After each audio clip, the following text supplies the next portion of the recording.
Scott Brown here. In today's exciting episode, we are going to replace a lot of the doors in this house. Doors are easier than you think. That's what I learned towards the end of my apprenticeship. See, toward the end of my apprenticeship, I hadn't hung doors yet. From what I heard, it was difficult. That's what I thought. I started off hanging pre-hung doors. Those are doors that have the leaf like this, but the door jamb is already hung around it, and that is much easier. You just have to get the hinge side good, screw that in, and then use the jamb as a sort of guide for the rest of the door. And I've done that in other videos, but today we're putting the leaf on old door jambs.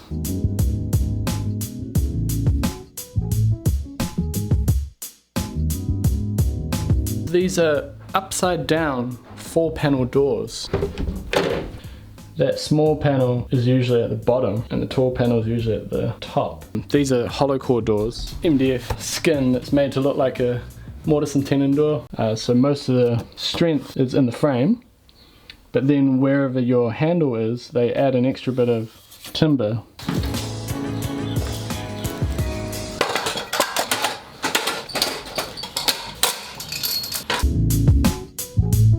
Whenever I'm doing doors, I like to get the long drill bit like this. It is around about 170 with this on it.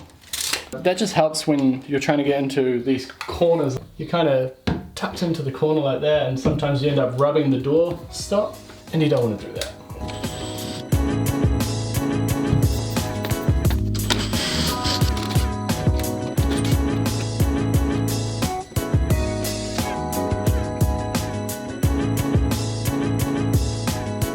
I like to put the hinges back in, so I know that they're in the exact place that they're going to be in.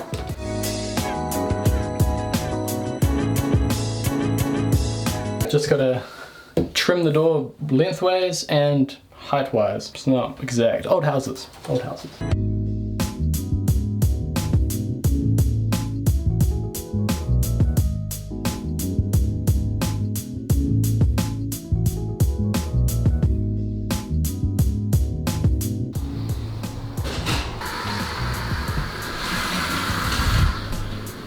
Seems to be a cleaning operation that have just sprung up, so smoko time.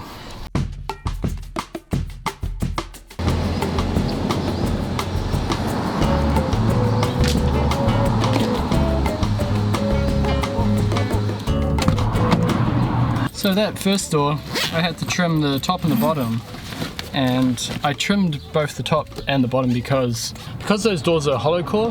The batten that goes around the perimeter of it is only about 20 mil thick. If I had taken off 15 mil off the bottom, then I would only have a 5 mil bit of timber inside that door. So I took a little bit off the bottom, a little bit off the top, and I got my size. Cheeky little drive up the road for a coffee. This is Point Chev, where we're working today. Point Chev is like just to the west of the central city here in Auckland. It's gone up in value quite a lot over the last few decades because of that proximity to the centre. The guy next door actually watches the channel. I met him this morning, and he's renovating the house next door, and that's common. Like I'll go to a job and there'll be a builder next door, or two builders just within eyesight. Happens all the time, especially around this area.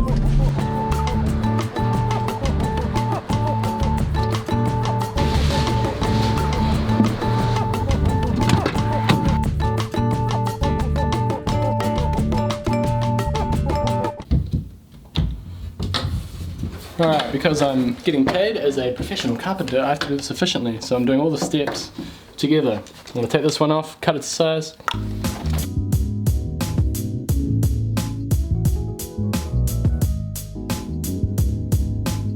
Now, another thing to confirm before taking a door off, the lock side of the door has the sticker on it, and this door has the sticker on this side.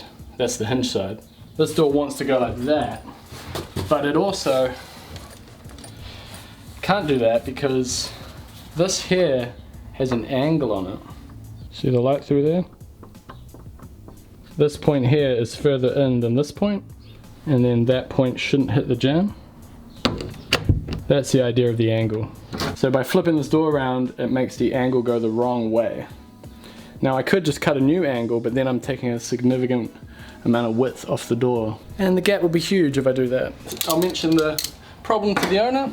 He might have got it made so the lock blocks actually both sides, and perhaps the manufacturer just didn't put the sticker on it.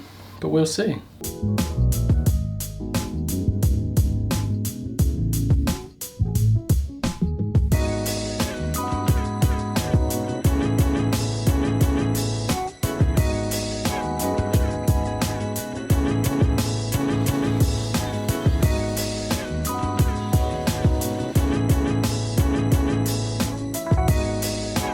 Now the height's good, I can mark the hinge location.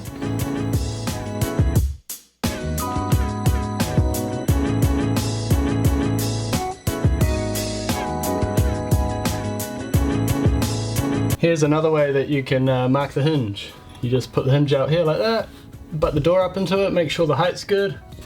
Looks good to me. Okay, maybe I'll take a little bit off there because I feel the door touching it. So I know that that's not going to go up anymore. And then I just flip the hinge around like that and go like that.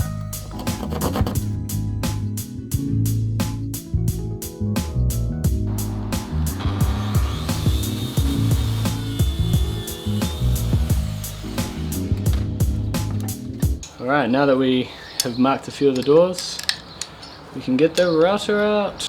Now this is the wide door in the bedroom, so I might not router this one because the gap's already big.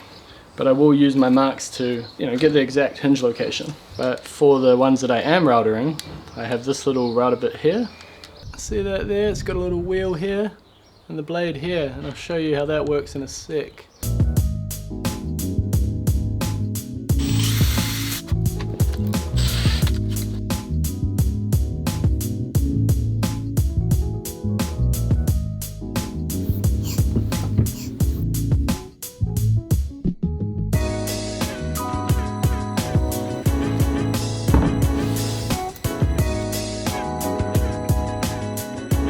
Now I wish I could tell you where to buy this hinge jig, but this guy here, he made it for me.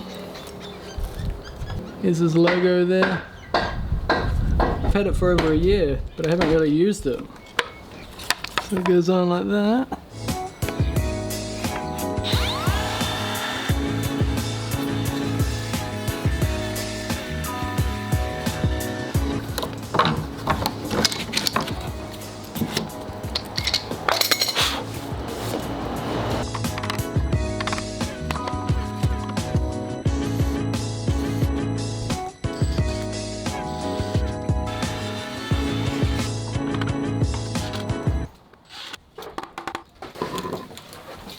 I remember when I was working in Edinburgh with my Uncle Sandy, as a mark of success he used to talk about hanging doors. So whenever we'd see a rich guy driving down the road in a Bentley or something while we're on our way to work, it'd be like, yeah, he might have that Bentley, but can he hang a door, Scott? That's the question.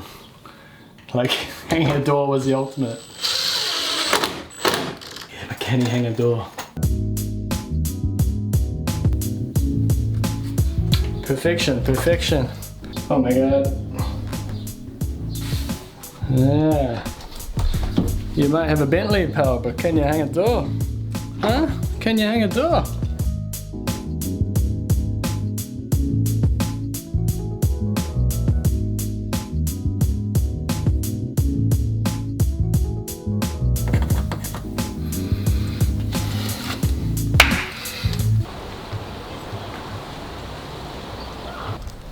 I went into autopilot and assumed that the hinges were the same size, but they were different. So now I got to get a builder's best friend out.